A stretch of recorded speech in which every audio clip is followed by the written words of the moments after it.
Hello folks, Matt Elbow is back with another video. This comes from Predicted, and we've just had a bit of a live thing on YouTube, and his wifey was there, and she had a really good question about maybe sometimes it's easier for us men to kind of wear a woman's designer, and kind of less is said. However, she did raise an interesting point that maybe because none of us talk about it, why don't women wear men's designers? I know there's no gender in fragrance, we know that, and a lot of people know that, just wear what you're comfortable with and what smells good.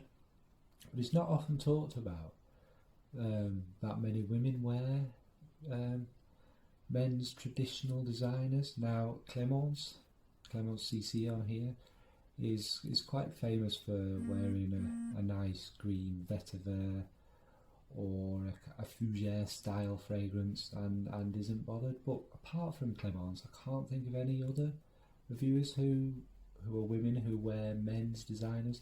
So I thought I'd do a little top 6, I think I've got, or 7 of men's designers that aren't overly metrosexual but might have a touch of it, that I'd personally love to smell on a woman.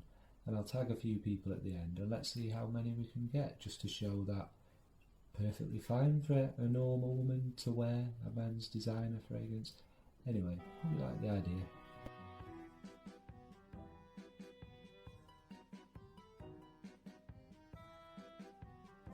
So they're in no particular order, but starting the list is one you probably expect to see from me, and that's Dupont Wild.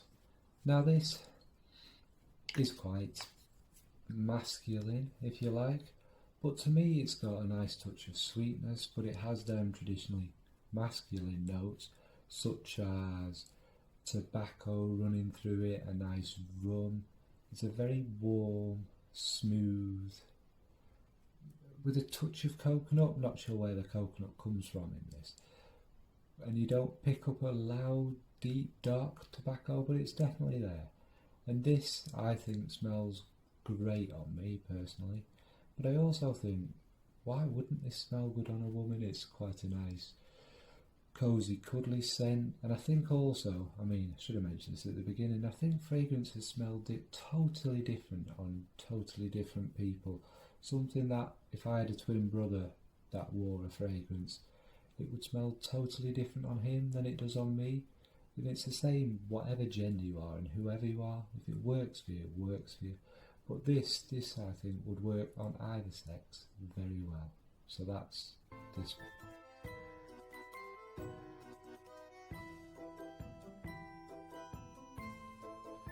Next up, we've got this fragrance. Now this is from Aldi and it's called Masculine, but I'm not really talking about this fragrance. It's kind of an inspired by version of Jean-Paul Gaultier Le Male.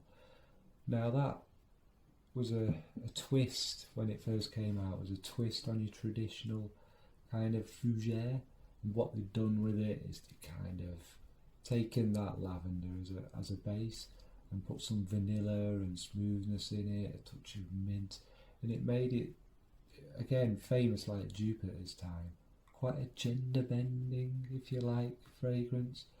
That kind of was a sweet, pleasant, warm, easy to wear man's fragrance. And again, this was absolutely massive. Now I admit it's hard to get out of your mind how many millions of men we've smelt this on, so we'll probably associate it with a man. But I think I'd really love to smell this on a woman. I think it leans itself, again, it's very in the middle. And with it having that touch of fougere about it, it would be quite interesting on a woman. So yes, that's this one. This is the 6th one, but they're in no particular order. And that will be Masculine from Aldi or Le Male from Jean-Paul Gaultier.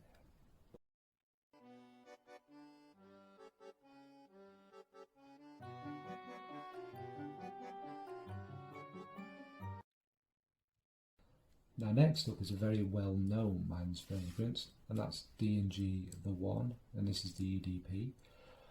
But basically, when I spray this fragrance, I want to snuggle myself. I'd happily, if it was possible, kiss myself on the neck. It is that good and that snuggly. Again, it's got that kind of tobacco running through it, you know, cardamom, sweeter notes. Oh, a lovely kind of orangey note. Nothing's massively loud on it, and it's very smooth, it's very soft and gentle and alluring.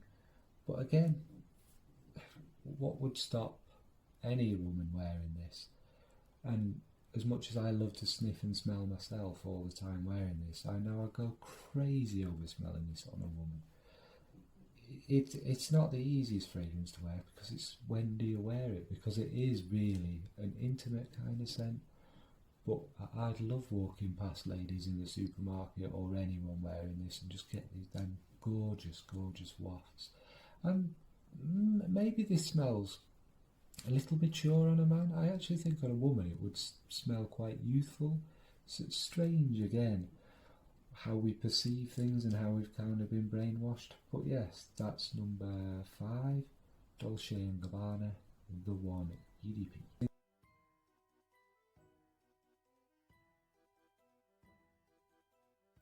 Next up, we have a very famous fragrance that I'll probably be talking about tomorrow actually. I've never really spoke about it, and I only just got this bottle. Now, it's the original Dior Homme, and this is the 2011 version, so it's not the original. But anyway, the point is, this fragrance, when it came out, maybe there was something in it that it was a mistake. Maybe this was a woman's designer that was designed for a woman that they decided to release for men. And it was kind of that first fragrance that used that lipsticky iris. And what made it stand out is there was literally no use of that kind of floral element within men's fragrances at the time. And now, years and years on, a decade on nearly, well, more than a decade for the original, this is seen as a very predominantly masculine fragrance. Nobody thinks twice about smelling it on a man, and I think this is a really good one to use because it shows that we're kind of brainwashed and marketed mainly to think whether something's male or female. So this traditionally feminine scent actually became one of the most well-known masculine scents. Now again, of course, this works on both perfectly well.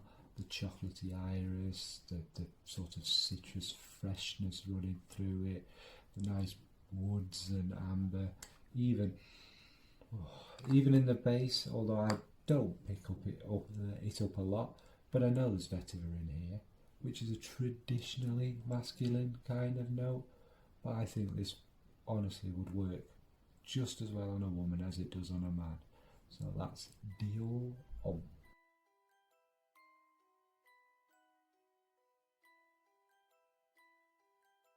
Now, next up is this fragrance is very, very dear to my heart. Not this particular bottle, it's discontinued now, but this was the first fragrance I bought for myself. And I think I've told the story before. One of them annoying people in boots ran up to me and sprayed me, and I walked away, thought nothing of it, left the shop, and I just couldn't believe how good it smelled, so I went in and bought it. Now, this is obviously the fragrance that probably directed my taste towards your more orientals. It again, like a couple of the others, has a touch of lavender running through it. I don't think it has cardamom, but it has that feel to it. There's obviously vanilla, there's a mandarin at the top. It has a sort of little bit of a similarity, but maybe a sweeter, slightly fruitier version of La Nuit de l'Homme.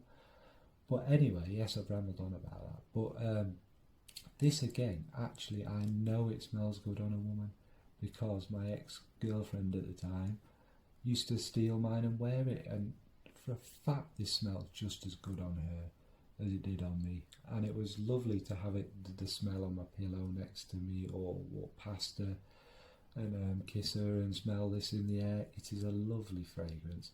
Again, I think it's traditionally masculine, if you like. It does have little sweet touches, but a beautiful, beautiful fragrance, and that's Hugo Boss Soul from Hugo Boss.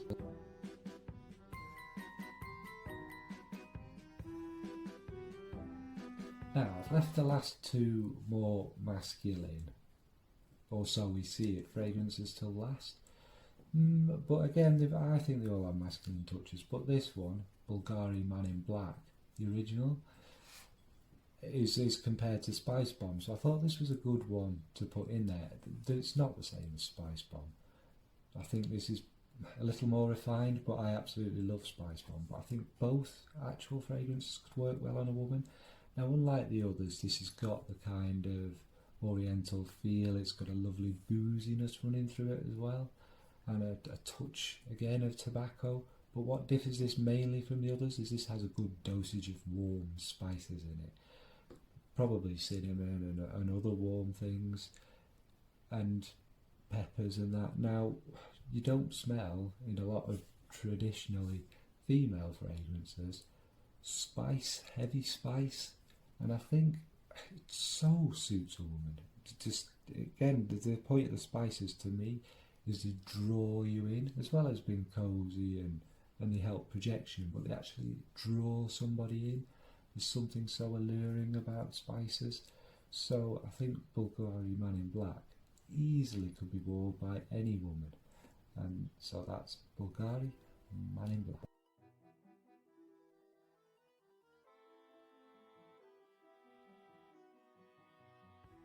Now I'll end it with one of my all-time favourites, and I think we all love this. Now this is possibly the most unisex but masculine of all designers' fragrances, and I think we all know this is up there, practically niche, and maybe that's why I think it leans so unisex traditionally.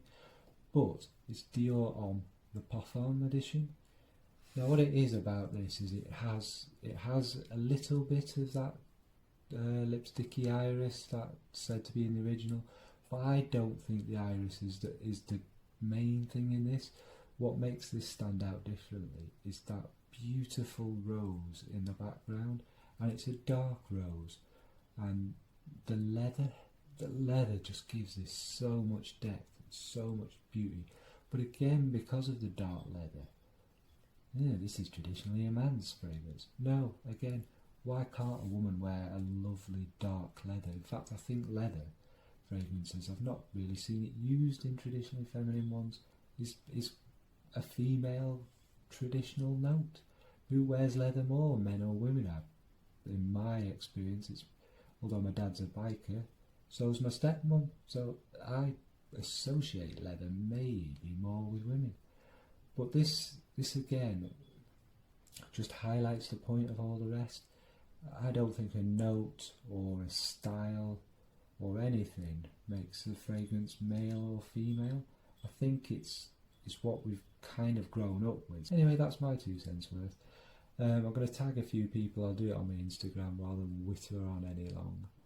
It's an interesting topic. Let's open it up. What do people think? Do you think gender in fragrance is purely a marketing thing?